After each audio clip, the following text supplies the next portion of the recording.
Around mid-January, something very interesting happened in this country. The state reopened a land case which had been closed in the year 2011. And in that land case, the Deputy President William Samoei Ruto, together with Joshua Kulei, who was a very powerful figure during the Moi era, and Sami Mwaita, who by that time was the member of parliament for Baringo Central and was a former commissioner of lands, were charged for defrauding the Kenya Pipeline Company over 272 million Kenyan shillings. And when that news broke out, I remember creating a video on this platform that President Uhuru Kenyatta was actually setting the stage to fix his deputy William Samoei Ruto. Because in this country and in politics in general, nothing happens out of mere coincidence. And a few weeks before that incident, one man by the name Cyrus Jirongo had been hosted by Tony Gashoka in one of their programs called the Point Blank. And Tony Gashoka said, and Cyrus Jirongo said so many things, not so good things, by the way, about William Samoei Ruto.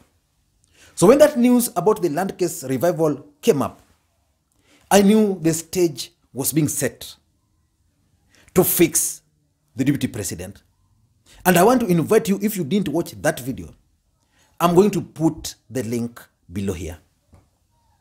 And just like that, the stage was already set to fix the deputy president. But another opportunity presented itself. The Rashid Echesa scandal. And I can tell you for sure that things are not going to be very easy for the Deputy President William Samoei Ruto. And already today, the investigators camped at Arambe House annexed, interviewing the security personnel. So that's how they've started. So far, they've not interviewed any single staffer at the DP's office. Probably they have a way on how they are going to do it. But I've also looked at all these things, and I'm coming to a conclusion that there is a move or behind the scenes moves to impeach the Deputy President William Samoei Ruto. That's going to be the ultimate game. And before we go into the details of that, let us just go back a bit. Three governors are currently out of office. There is Moses Leonard Kulol of Laikipia. Then there is Governor Mike Mbuvi Sonko, who is also outside office. And then there is Babayao Ferdinand Waititu, who has been impeached and done and dusted, is now an ordinary Kenyan. So when the move to impeach Waititu and to remove Sonko from office were mooted, I remember doing several other videos on this platform on a well-scripted strategy to frustrate or to undermine the Deputy President William Samoei Ruto's presidential bid. But ultimately, because the 2010 Constitution protected the Deputy President, there is nothing President Uhuru Kenyatta can do to his deputy. Had to be drafted on how to remove the Deputy President from office. And this is what is now happening. And the Rashid Echesa scandal is basically God sent to the schemers of that move. There is one thing I keep on saying here. that everything in politics is normally well scripted. After the saga, the HSS saga broke out, of course, we had a weekend. And in this country, weekends are full of funerals and church services. And those church services and funerals normally provide our politicians with a platform for politics. So we had a lot of politics over the weekend. And if you followed the politics, starting with James Orengo from Siaya, I want us to just follow this very clearly. If you follow James Orengo's speech in Siaya, there's something he said, that the deputy president must record a statement. Orengo hardly speaks. He is a guy who, whenever he speaks, he must talk of something. He's also the legal advisor to Raila Odinga. Then after James Orengo, there's a guy called Kalembe Ndile. Kalembe Ndile is a former member of parliament for Kibwezi, a former assistant minister during Kibaki era. And the system used Kalembe Ndile during Kibaki era to really relay this kind of information. Kalembe Ndile said something, and I want you to listen to it. Inaonekana hiyo ofisi imekoni watu wengi sana. Na mimi nataka kusema kama Kalembe Ndile na kama one of the founder wa Jubilee. Hivyo sio vile tulikuwa tunadhani serikali itafanya kazi. Na mimi naomba kuanzia leo nataka Deputy President Ruto, Samoei Ruto ajiuzuru. Kwa sababu hiyo ni kitendo ambao ni cha kulagai watu, hiyo watu wake wamelagai watu wetu Makindu, na tena inaonekana ofisi yake inatumika visivyo, inatumika kuliko vile tulikuwa tunatarajia. Kwa hivyo hata sioni vile kumbe ile pesa anatoa kwa makanisa. Tunaona anatoa kwa makanisa, anatoanga katika hiyo scandal za kukoni watu. Na hiyo ni kitu mbaya sana. Kwa hivyo mimi nasema leo Deputy President ajiuzuru. Kama haoni hiyo kitu ni kubwa, basi mimi naomba President Uhuru Kenyatta amfute kazi ama aende ashtakiwe, kwa sababu mimi sioni vile tunaweza kuwa na ofisi ya Deputy President ambayo inatumika kumaliza wa Kenya, na hiyo ofisi ilichaguliwa ili isaidie wa Kenya. Now, when Kalembe Ndile spoke those statements, I want to be honest, I even shared his video here, but I thought he was just speaking. But again, another member of parliament, Stephen Mulei, I think, was also very categorical. I wanted to listen to him again very briefly. Ofisi ya deputy rais ya kufanyia kandarasi ni ya kufanyia wananchi kazi. Na kama umeshindwa na kazi, ondoka mara moja, tutafute Mkenya ambaye amefaa na ni msafi kama pamba, kwa sababu inaonekana wewe wale unashinda na wao ni wezi na ni watu ambao hawaelewi hii nchi inaenda wapi. Tutafanyana na hii ofisi ya deputy president, because it's bringing shame to the presidency of this country. Kenyans, let me remind you this. That is not Ruto's office. That is our office. Presidency must be given the entire respect by whatsoever staff or government or civil servant. Lakini kama kiongozi lazima nikosoe maneno tumeona kwa runinga wiki hii. Ofisi ya naibu wa rais inatumiwa kama karakana ya kuandaa wananchi, wawekezaji na kuandaa wale ambao hawana nia ama hawaelewi kama wanaandaliwa. I want to ask the Deputy President, Honorable Samoei Ruto, if you are not linked to the issue of the scam of the gun, which was done in your office, come out to clear your name. If you are not coming out, we as members of parliament will demand you to resign, because you are giving the president a shame. Hatuwezi kuwa na naibu wa rais ambaye ofisi yake ndiyo inatumiwa kufanya ufisadi ambao haiwezekani. Lazima Mheshimiwa Ruto ujipange kwa sababu wiki hii sisi kama wabunge tuelewane kinagaubaga, kama ulikuwa unajua ni nini ilitendeka ofisi yako ama huko unajua, na kama ulikuwa unajua na hukuangalia isitendeke, anza kujiuzulu, kwa sababu tutapanga mikakati ya kupeleka nyumbani. Now you can read the script and where it's going.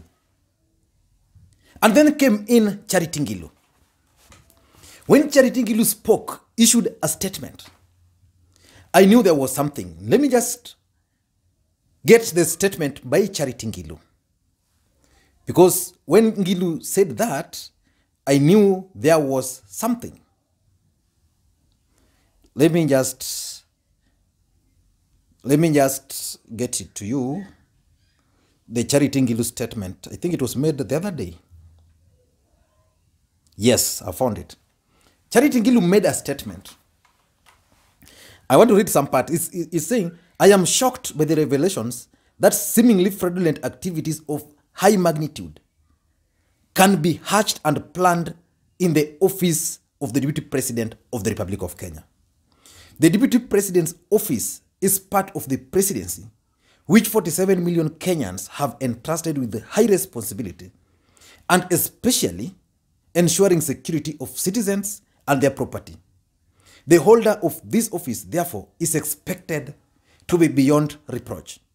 It is disheartening to learn that this trust has seemingly been broken by the Deputy President, who has clearly breached the security of the country by engaging in fake deals. Breaching security.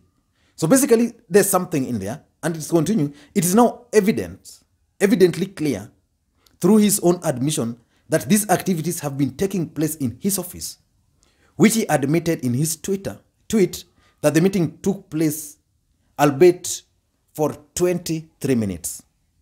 This happening in an office that should be beyond reproach is certainly putting the country, the presidency, to shame, ridicule, and has gone beyond acceptable terms. This is not the first time. And is concluding, Stephen Ngei Musyoka, proprietor of Makwiny Motors, is a living victim of these mafia-like schemes that take place at the DP's office. In 2018, in a similar run-in with the conmen operating from DP's office, Mr. Musyoka supplied 2,800 laptops worth over 2 million. To date, Mr. Musyoka has never been paid. The conclusion: the Deputy President should stop hoodwinking Kenyans through it and do honorable thing. Step aside and let investigations be conducted. Charity Ngilu is a key player as far as politics of this country is concerned. So when she made this tweet, this Facebook post in a form of a statement, what were her interests? Charity Ngilu's interest was very simple. She was sending a message. Uhuru and Raila probably sat down, looked around for a governor who would issue this statement, and they settled on Charity Ngilu because of so many factors. And I can tell you, there's no way Charity Ngilu could have just woken up one morning to issue a statement on the office of the Deputy President when her herself is a governor who is supposed to be concerned with the issues affecting her people. Then that ended there. Then another guy also made another interesting statement. Kabando wa Kabando. Kabando wa Kabando is saying Dr. William Ruto's tenure as the Deputy President of the Republic of Kenya is coming to an abrupt end. Who is Kabando wa Kabando? Kabando wa Kabando was amongst the first people to start opposing the Deputy President from the onset. And he's saying Ruto masterminded and is main beneficiary of NYS1 scam and Galana Kulanu scam. He has recently grabbed huge tracts of land in Narok and Samburu, Laikipia, including that of former Vice President Joseph Murumbi. So you get, Charity Ngilu came up with the Makwiny Motors scandal. Now, Kabando wa Kabando is coming up with more scandals. The NYS, the Galana Kulalu scandal, and is also claiming this guy has grabbed huge tracts of land in Narok and Samburu and Laikipia, including that of Joseph Murumbi. Joseph Murumbi is a former vice president of this country. So basically there's a strategy here that this guy is corrupt. So they've started issuing these statements. So if the DP can respond to this Narok and Samburu and probably this land of Joseph Murumbi, then he will be safe. But these guys are now setting the stage for his impeachment. And it's continuing. On December 3rd, 2019, I stated via Twitter that Ruto's Harambee House annexed office is an extortionate palace. Because of veracity of facts, none of his usually abusive sycophants dared respond. So he's saying, ile ofisi ya DP ni headquarter ya extortion. But none of William Ruto's allies, the newsmakers, ever responded to that. Everybody, including Ruto's Tanga troops, know that he is a dangerous machinery. Ruto is incoheribly corrupt. While the country can wait actions by DCI, ESCC, and DPP on all other graft matters, the new arms scandal is a major security threat. The DP's office is now a crime scene. On behalf of 45, that's Kabando, on behalf of 45 and increasing pro-handshake incumbent and former MPs, and ahead of our joint press conference in 14 days, a demand is hereby made. So you get what I was telling you. Central Kenya leaders are going to make a statement in 14 days. And that press conference is basically going to demand for the impeachment or removal of the deputy president from office. So this scheme is well scripted and is likely to work. Time for a commission of inquiry to investigate corruption claims against the person of the deputy president has come. Ruto must go. That's Kabando Wakabando ending his statement. Who are you to doubt that William Samoei Ruto is likely to be impeached? I said something on this platform that the moment Waitito was impeached, the narrative that the deputy president controls parliament was debunked. And the moment Mwangi Kiunjuri was kicked out and Henry Rotich officially and Mutai Kagwe brought on board together with Betty Maina, the moment they were brought on board, the idea was that these guys were going to be vetted in parliament. And because Mwangi Kiunjuri was a key ally of the deputy president, the expectations is that these two individuals were going to face resistance from the allies of the deputy president in parliament. Or the deputy president was going to engineer the attempt to make those appointments in parliament. And that's what Uhuru and Raila want. They want to test their strength in parliament by those vetting. Remember, I think Speaker has called a parliament for some few days. So if parliament will reject the two names, then an impeachment motion against the deputy president will not be instituted. But if the two names will go through, I can assure you that someone is going to bring a motion of impeachment on the deputy president, William Samoei Ruto. Not necessarily to remove him, but just to pass a point. Because if an impeachment motion will be brought in parliament, the members of parliament will be allowed to discuss it in broad daylight.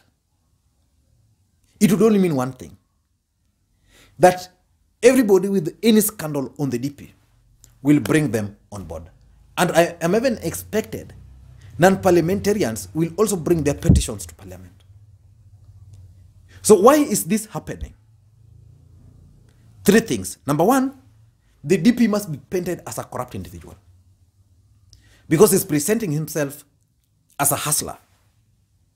So a narrative has to be created that this guy is corrupt.